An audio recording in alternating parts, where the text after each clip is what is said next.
friends, welcome to the first episode of the Corridor of Uncertainty. Yes, that's what I am calling my new podcast. It's a 5-minute podcast, vlog, show, whatever you may call it, based on the current Cricket World Cup. So there will be some match discussions, but there will also be some ranting, some venting by yours truly, Mesbah Mahtab, a dedicated cricket fan for, the last 25 years. So, friends, today I want to talk about the first match of the Cricket World Cup, New Zealand versus England. Yes, the ODI World Cup 2023. Now, ODI, One Day International, does that format still have any relevance? Will our children look back into one-day matches as fondly as we did? Judging by the empty seats at the stadium, it does not appear so. ODI seems to have a very bleak future. This is the opening match of the World Cup.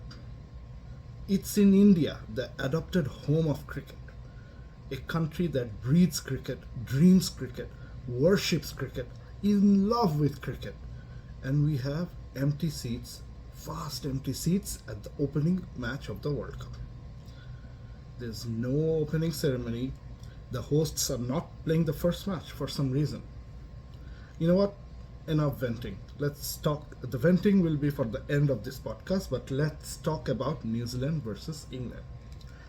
What a match. What a one-sided match. England were simply outclassed. England, defending champions. New Zealand thrashed England.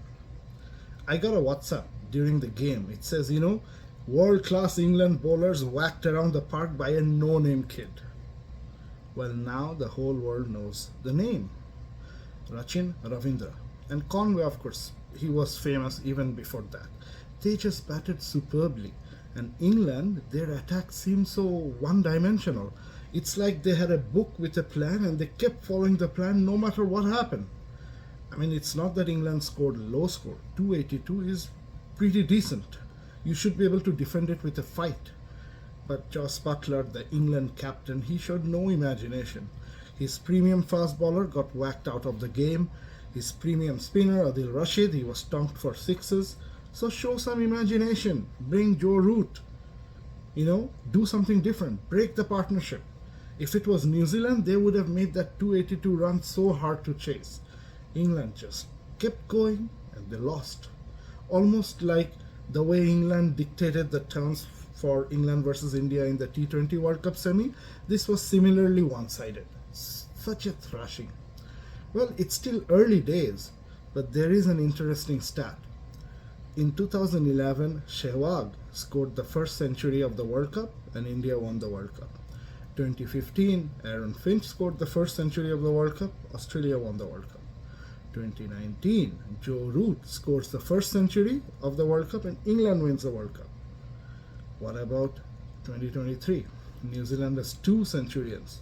And I don't think any neutral will have any problem if New Zealand does end up winning. Well, of course, I want Bangladesh to win, but let's see. Now for the ranting. This is the opening match of the World Cup. Cricket is the second biggest sport in the world, second biggest by viewership. We have a World Cup that people are waiting for, unlike the T20 World Cup that happens every 2 years. No opening ceremony? Who made that dumb decision? Why is there no opening ceremony? And why is the host team not playing the first match? This is how you drum up interest. There was no opening ceremony and all we got was a press conference with all the 10 captains that was so boring that one captain, South Africa, fell asleep. Yes, one captain fell asleep during the press conference that they were part of. That's how boring. I don't have any words for how mismanaged cricket is. We love it because that's what we are. But, a World Cup should have an opening ceremony. Anyways, Friday, long weekend coming up in Canada, and Bangladesh is up on Saturday. Here's wishing them luck. This was the first episode. Now, I won't be back every match, but I will come periodically. So, stay tuned for the Corridor of Uncertainty. This is Mesbah signing out. Take care and happy cricket viewing.